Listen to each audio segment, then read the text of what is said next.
play out between like a black belt in Jiu Jitsu and what would be considered an equivalent, world champion in Muay Thai? Well, Brazilian Jiu Jitsu guys have problems shortening the distance without being punched in the face, You have to understand that the fight starts standing. while strikers must avoid ending up on their backs on the ground and not being squeezed to death. Good luck throwing that punch or kick because you have no chance. He's going to close the distance and drag you to the ground. Well, we have collected a few examples of the best of both worlds, since these kinds of matchups are a two-way street, featuring the biggest promotions and famous names. Some old school fights and some of the new ones. Step in the ring and see how that works out for you. Jiu-Jitsu guy. Let's start with the fight between Yodkakayo Fairex and Alex Schild, and we don't have to tell you who is the master in which sport.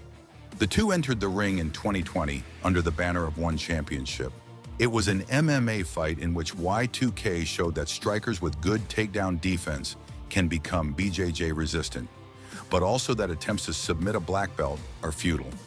Let's be real, the last thing you want is for that man to ride on your back. Fortunately, both are experienced in MMA because the fight would have ended sooner. Fairex managed to pull away and get back on its feet, and for Schild it was the last train to win, but it left the station. However, he did not give up and dared to exchange blows. The power of his shots was nothing compared to those that Fairex was throwing. Several times the Thai sent him to the ground, but being a smart fighter, he refused to engage. He was kicking his legs off him, and the fact that Alex managed to rest on his back didn't mean his legs were safe. Takedown attempts, as well as submissions, were futile. Black belt? Who gave him that? We have to check that, man. Fairex showed no mercy, unlike the referee, who had enough and decided to stop the fight. Poor Alex will have a phobia of leg kicks for the rest of his life, and every time he falls asleep, he will only hear one thing.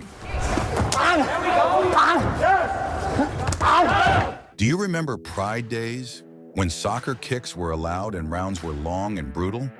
Well, that's where we're going next. Japan, a legendary fights between an aggressive striker and a BJJ black belt with an amazing wrestling background.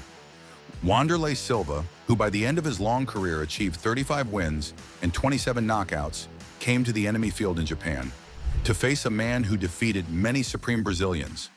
It was the legendary Kazushi Sakuraba, who before retirement had 26 wins and 19 submissions and was nicknamed Gracie Hunter for a reason.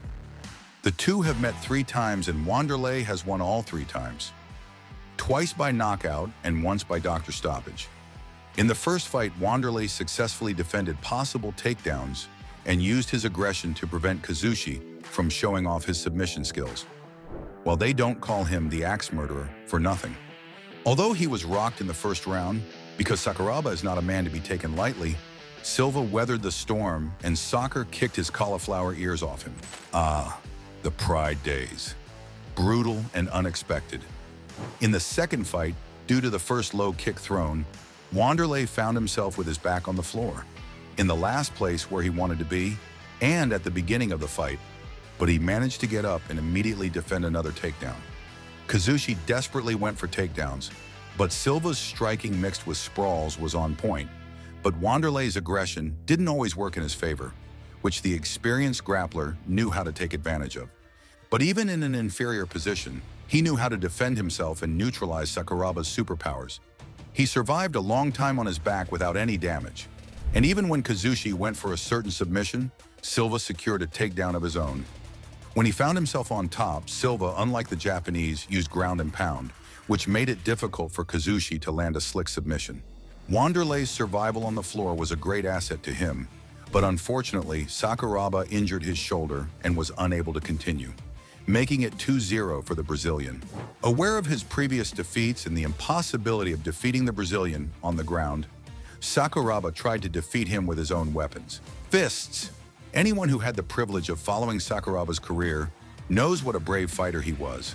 Entering into exchanges with Prime Silva was mission impossible at the time, but not for Sakuraba.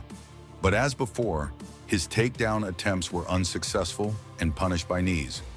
What's impressive about the Japanese is his tendency to keep his hands low as he stands in front of a man who lives by knocking out opponents.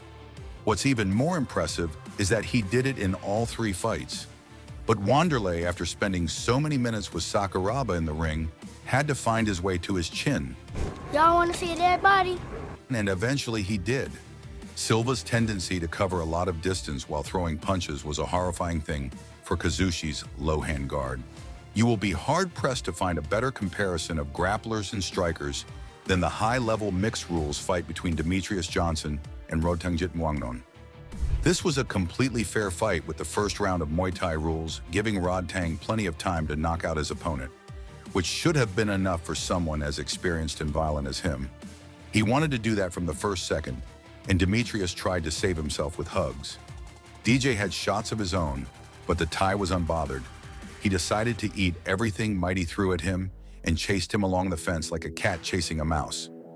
The first powerful punch Demetrius threw landed right on the chin, but at that moment he realized he ain't knocking him out. He had only one mission: to survive the 3 minutes of war and take the fight to his domain. I remember him coming across the cage and just like, and I was like, he don't give two. I cracked him and he didn't move. He kept on coming. I was like, I can't knock you out. Jit Wangnon was shooting to kill, and Mighty was covering himself and moving aside, knowing that his life depended on it. Watching the fight unfold, Rodtang pressed as if he were 2 weight classes above DJ, whose adrenaline was clearly at its peak. Knees and elbows, Mighty was in a lot of trouble, but surrendering and falling was not an option. He had to fight back whenever he had the chance. The clinching game was an important defensive tool for him, although Rodtang was too strong while clinching. The sequences from the fight showed that Mighty also has a high level of Muay Thai game, because what other MMA fighter could stand against the Thai champion so bravely? Confident in exchanges and in the clinch. However, it was evident that Rodtang had spent years in the clinch, literally years being too strong for Demetrius. With every blow, Thai went for a murder charge. He knew that time was ticking, and it was not on his side. As expected, he was completely resistant to DJ's punches, but the sound of the bell was music to Mighty's mouse ears. I can't knock you out. I'm not gonna keep on trying. You take all those shots. Like second round, I'm gonna choke you out. It was time for the second part of the game. The roles were reversed, and Rodtang was a man on the back foot, and Mighty Mouse was not a running mouse anymore. It was obvious but also logical that DJ was now a more relaxed fighter, pressing forward but not aggressively. 2 minutes was too much time for Rodtang to avoid wrestling exchanges, and Demetrius showed championship experience with his patience, not rushing in the slightest. He knew that Rodtang's punches would still be deadly if he connected. When DJ finally got Thai with his back to the fence, he opted for a left middle kick, both to close the distance and provoke a counter. The Thai took the bait, throwing a left hook with too much power, but DJ was nowhere to be found. He sank deep into the takedown, and Rodtang's overcommitted shot left him vulnerable to Mighty, latching onto him like a leech. Demetrius took his back, pushed him forward, and turned himself into a backpack. Here too, he was in no hurry, wanting to take 100% advantage of the position he had been waiting for over a round and a half. The Thai had no idea how to deal with Mouse.